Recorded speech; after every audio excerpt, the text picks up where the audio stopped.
Nas selvas mortíferas do Vietnã, surgiu um grupo audacioso de heróis desconhecidos. Armado apenas com uma lanterna e uma 45, mergulharam na vasta rede de túneis subterrâneos dos Vietcongues para procurar e destruir um inimigo determinado e oculto. Enfrentar a escuridão, as armadilhas, as cobras venenosas e a asfixia. Apenas alguns corajosos se ofereceram para esta missão aterradora. São os ratos de túnel do Vietnã.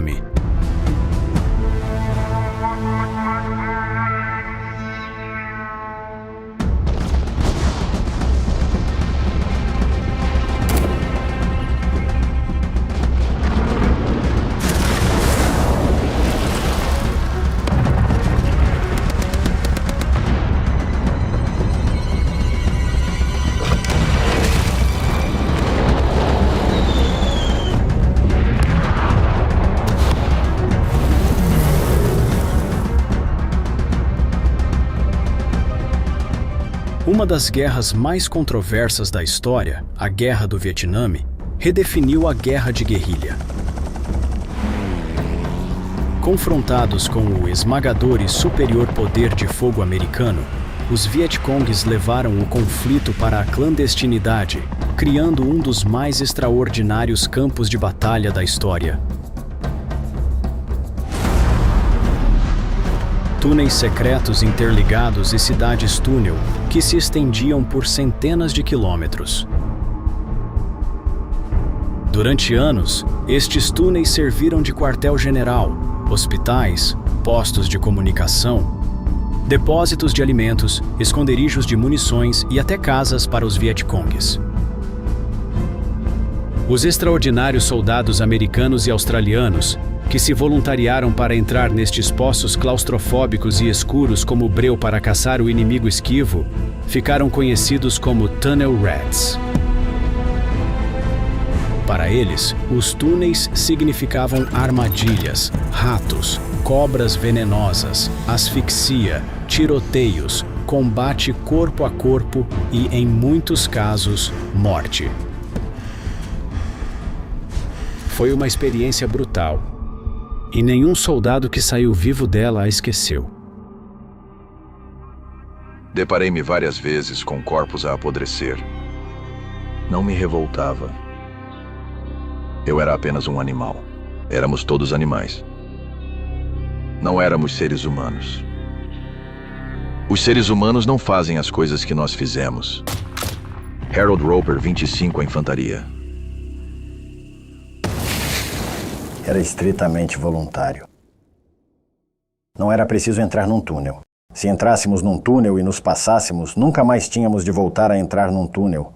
Há uma coisa que me faz sonhar, e já sonhei com isso, que é a ideia de ser enterrado vivo, de estar preso debaixo de terra, sem poder sair e com o ar a esgotar-se lentamente. Não consigo imaginar uma forma pior de morrer. Preferia levar um tiro ou ir pelos ares, mas a ideia de estar preso debaixo de terra, sem ar, é uma morte lenta. Já acordei à meio da noite com suores frios a pensar nisso. O Vietcong e a sua encarnação anterior, o Viet Minh, escavaram debaixo da terra durante décadas. O labirinto entrecruzado de túneis era tão vasto que muitas aldeias estavam ligadas por estes poços subterrâneos. Alguns túneis levavam até a própria Saigão. Mal se podia passar por eles. Os túneis cheiravam a um fedor insuportável, tornando difícil a respiração. O túnel cheirava mal, a toda hora, quer estivesse lá alguém ou não. Tinham lá as suas próprias latrinas e coisas do gênero, por isso era muito fedorento lá dentro. É um ar muito bafiento e pesado. Os túneis eram constituídos por um complexo labirinto de poços verticais e horizontais que conduziam a bunkers e depósitos subterrâneos. Todos os túneis e poços estavam separados por alçapões e pontos de saída habilmente camuflados. O que tornou o sistema de túneis ainda mais incrível foi o facto de a maior parte ter sido escavada à mão. A terra era muito fácil de escavar Mas assim que o ar a atingia, as paredes quase se fixavam como cimento, pelo que não era preciso usar escoras e tudo mais. Bastava cavar o túnel e, quando a terra secava, era quase como cimento. Portanto, quer dizer, e eles cavaram.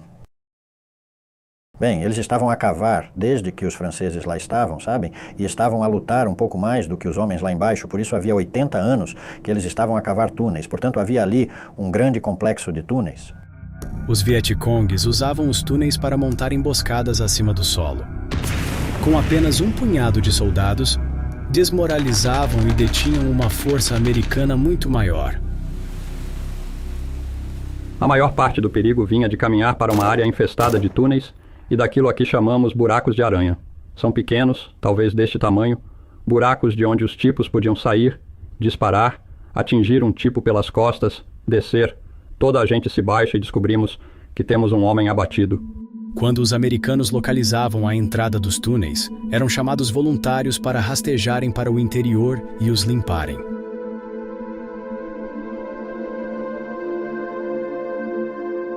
Mas os Vietcongues tinham uma grande vantagem sobre os seus homólogos americanos. Conheciam de cor a disposição dos túneis, enquanto os americanos nunca sabiam para onde os túneis levavam e onde ficavam as saídas e os alçapões. Muitas vezes a ideia era atar uma corda, simplesmente atar uma corda à volta da perna, para que, se acontecesse alguma coisa, digamos que uma pessoa caísse, eles pudessem pelo menos puxá-la para fora, puxar o corpo para fora. Lembro-me de ter a minha M16 e a lanterna, e desci os degraus para o bunker, e estava escuro como breu, mas conseguia ver luz na outra extremidade, ou onde ficava a outra entrada para o bunker. E eu estava tão assustado que me concentrei na luz do outro lado do bunker, e tinha a lanterna na mão esquerda e a M16 na mão direita.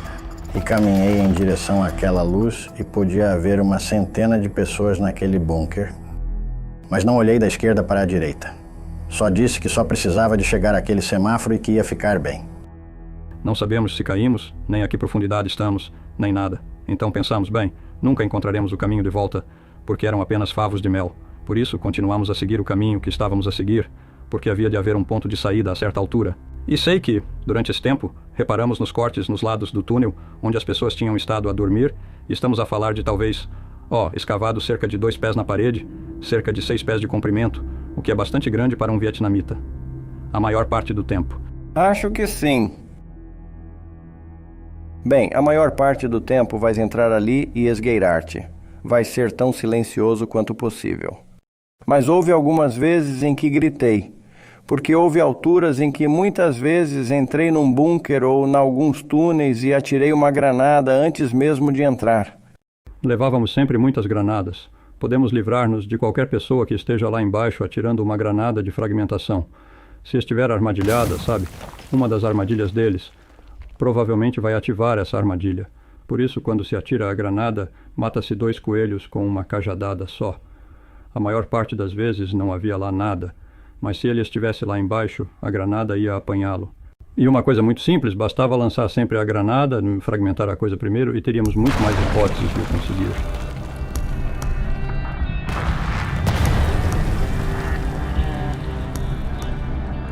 Muitas vezes, armados apenas com uma pistola e uma lanterna, os ratos do túnel tinham de rastejar na escuridão total, tentando navegar apenas com seus sentidos e intuição. O que eu diria sobre a experiência no túnel é o seguinte: muito poucas pessoas, pelo menos muito poucas pessoas com visão, conseguem imaginar a ausência total de luz. E uma coisa é dizer o velho clichê de que não se podia ver a mão à frente da cara. Foi o único sítio onde estive em que isso era absolutamente verdade. Se a tua lanterna estivesse desligada e estivesses, digamos, a 100 metros da esquina do teu ponto de entrada, não conseguias literalmente ver a tua mão à frente da tua cara. Porque juro, nunca se viu a escuridão até se ir ao Vietnã. Os poços e alçapões constituíam a maior ameaça para os soldados. Não sabiam se havia um soldado inimigo por baixo ou do outro lado de um alçapão até ser demasiado tarde. Por isso posicionavam-se ali mesmo, na abertura do túnel, esperavam que nos aproximássemos, apareciam e disparavam. E eu vi isso 2 ou 3 vezes. Vi um jovem infeliz que era novo, não sabia exatamente o que estava a fazer. Rastejou para cima, pelo menos sabia o suficiente para descer, mas rastejou até ao túnel e olhou por cima da borda. E levou um tiro mesmo na cara. O tipo estava ali sentado. Um dos truques que eu vi era que eles esperavam que alguns tipos percorressem os túneis e, quando se subia por um alçapão, quando se enfiava a cabeça por ali, eles pegavam numa vara de aço ou de bambu e passavam-na pelo pescoço e prendiam-nos ali no túnel. E claro, isso assustava o tipo que estava contigo e não tinhas de te preocupar com ninguém a percorrer o resto do túnel. Os Vietcongues tinham desenvolvido uma técnica que penso que também tinham usado contra os franceses anteriormente, em que um homem ficava no túnel, pegava num pedaço de bambu, afiava-o e enfiava-o na secção média da pessoa que descia até o outro lado. Bem, isto permitiu fazer várias coisas. Em primeiro lugar, deixar a pessoa muito magoada e não se consegue tirá-la do túnel porque o bambu está preso até ao fim. Por isso, sela efetivamente o túnel. O homem tem uma hipótese de deixar os Vietcongues. Esta é uma forma muito perturbadora de morrer. Há muitos gritos, muitos berros. Não é uma morte instantânea. Por isso, é desmoralizante para as pessoas. Se dispara uma 45 num túnel, sabe? Acho que ficas imediatamente surdo. Porque, sabes? Tu gritas, tu berras. O teu coração está a bater. Quer dizer, é tudo reação. Não se pensa mesmo. Começa-se a disparar e quer-se sair. E queres sair de qualquer maneira que possas, sabes? E a correr túneis, desenvolvemos a capacidade de não pensar, mas disparar. Porque não queremos. Se pegarmos nisso, se hesitarmos e pensar sobre isso, provavelmente serás tu que vais morrer. Por isso, se houver movimento ou barulho, disparamos. Bem, nós só estávamos à procura do inimigo e espero que não tenham encontrado ninguém. É mal quando... Se estivermos em campo aberto, parece que temos mais hipóteses. Numa área fechada, tinha sempre medo de morrer se disparasse e rebentasse com os meus tímpanos. Quer dizer, eu teria, mas é algo que não se quer fazer num túnel subterrâneo. Se não fosse um inimigo formidável, eram ratos, cobras e às vezes morcegos. Chegamos a uma esquina e um tipo acendeu uma luz e cerca de 1 milhão de morcegos, tenho a certeza que eram várias centenas, vieram direito a nós através deste pequeno espaço de 5 metros quadrados. E tudo o que fazíamos, tudo o que podíamos fazer era deitar-nos e sentir as asas a bater na parte de trás da cabeça e nas costas. Havia todo o tipo de coisas a que se tinha de estar atento nos túneis. Não me cruzei com isso.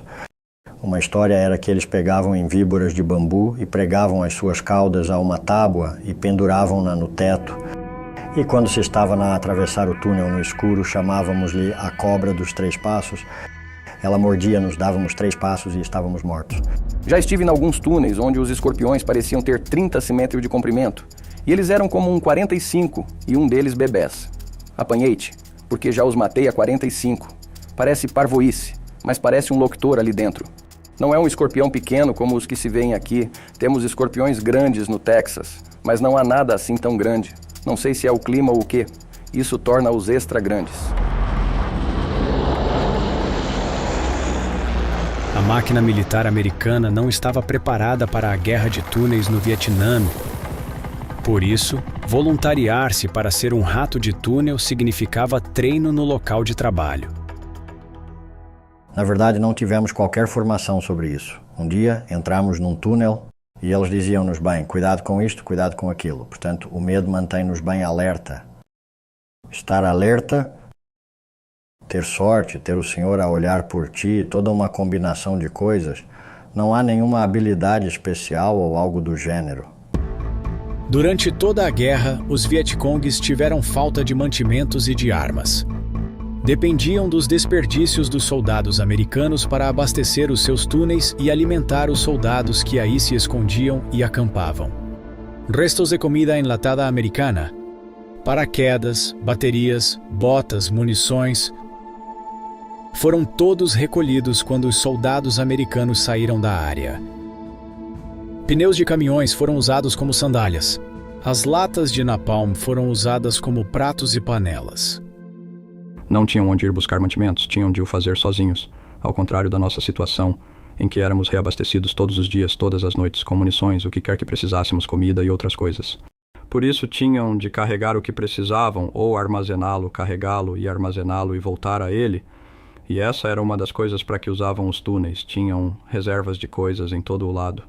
Era muito comum encontrar uma pequena entrada de túnel, explorá-la e encontrar um esconderijo com talvez 30 ou 40 armas. Os soldados chegaram mesmo a descobrir um tanque sul-vietnamita a 2 metros de profundidade no complexo de túneis que os Vietcongues usavam como centro de comando, com as baterias, as luzes e o rádio ainda a funcionar. O exército americano estava desesperado para destruir os túneis e expulsar os Vietcongues ou prendê-los no interior. De facto, eles tentaram enquanto eu estava lá. Lembro-me de várias coisas que estavam a tentar derrubar nos túneis. Uma delas era bombear água. Traziam estas grandes bombas, do tamanho de um Volkswagen, grandes bombas a gasóleo, traziam-nas de helicóptero, Chinook, largavam-nas junto ao rio, ligavam tubos a todo o caminho, talvez 100 metros, 200 metros até a entrada de um grande túnel, e bombeavam água, literalmente bombeavam água todo dia e noite durante semanas, para dentro destes túneis. Bem, parece bom, parece que nos estamos a livrar dos esquilos, mas descobrimos mais tarde que os Vietcongues tinham uma forma de selar aquelas coisas. E acho que outra coisa que costumavam fazer era cavar poços verticais, tão fundo quanto necessário para chegar a um extrato poroso, e a água saía como um ralo, sabe, como uma banheira. Portanto, foi parcialmente eficaz, penso eu, a curto prazo, mas quando perceberam o que estávamos a fazer, descobriram uma forma de selar os túneis. Os seus túneis tinham 3 níveis. Normalmente, por isso, se selassem apenas o primeiro nível, continuavam a proteger os 2 níveis seguintes. Quando a bombagem de água não funcionou, eles tentaram gás. Outra coisa que tentaram foi bombear gás para baixo, gás CS. E o gás CS é basicamente um gás lacrimogênio de grau industrial usado pelos militares. É muito forte e eles bombeavam-no lá para baixo e tentavam penetrar nos diferentes túneis, condutas de ar, tudo com ele. O gás também era apenas parcialmente eficaz. Não demorou muito até se descobrir por quê. Na maior parte do tempo, eles foram capazes de selar esses túneis também. E também, uma das coisas que costumávamos encontrar, nos esconderijos que encontrávamos lá embaixo, eram máscaras de gás. Máscaras de gás caseiras feitas de simples gás. Simples sacos de plástico e outras coisas. E eles prendiam a gás com fita adesiva e enrolavam na volta da cabeça. E essa era a sua máscara de gás e funcionava. Tínhamos 3 máscaras de gás que não funcionavam, as que levávamos. Eles eram simplesmente brilhantes na simplicidade. Os Vietcongues provaram ser tão resistentes e engenhosos que os americanos foram forçados a adotar uma abordagem mais drástica. Um bombardeamento implacável que transformou a área numa paisagem lunar desolada. Acho que os americanos perceberam que a única maneira de os neutralizar era destruí-los. E começaram a bombardear B. Quero dizer, havia ataques aéreos a toda hora. Eles tinham 4 FAMs, bombeiros, que lançavam as bombas e deixavam sempre uma cratera. Mas um bombardeamento por B é uma coisa completamente diferente. Qualquer pessoa que já tenha estado perto de um B pode dizer que pareceu um terremoto. E a primeira coisa que se sente quando se vê já agora, acho que os B não estão autorizados a bombardear a menos de 3 milhas. Não é suposto bombardearem a menos de 3 milhas das suas próprias tropas. É assim que é perigoso se eles se afastarem um bocadinho.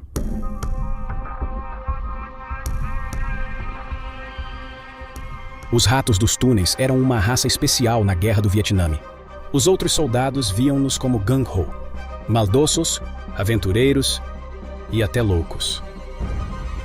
Mas toda a gente os respeitava pela sua bravura. Não sei, eu pensava que éramos normais, sabes? Não éramos heróis. Eu não me considerava um herói nem nada do gênero. Eu era apenas um grunhido como o resto deles. Eu sempre. Os gajos que não se safavam, e isso eram os heróis. Os tipos que andam por aí com a medalha do Congresso receberam-na. Tivemos um tenente-sargento que ganhou a medalha de honra do Congresso, sabe? Ele era o herói. Acho que os tipos que caíram sentiram que estavam a fazer algo que poucas pessoas conseguiriam fazer. E algumas pessoas forçam-se a isso. Não estou a falar de bravura, estou a falar apenas de uma espécie de confiança e de uma abordagem jovem e machista da vida que muitos jovens têm nessa altura. E sabe, os túneis são aterradores para algumas pessoas, pessoas claustrofóbicas, etc., e para outras não. Orgulho-me de ter lutado pelo meu país, e não só. Orgulho-me de ter lutado pelo meu país. Se eu fosse um rato de túnel, tudo bem. Senti-me bem por ter entrado, porque me senti bem, muito bem quando saí. Quando se entra e não se vê ninguém, mas quando se sai e se consegue respirar, é porque se fez algo de bom.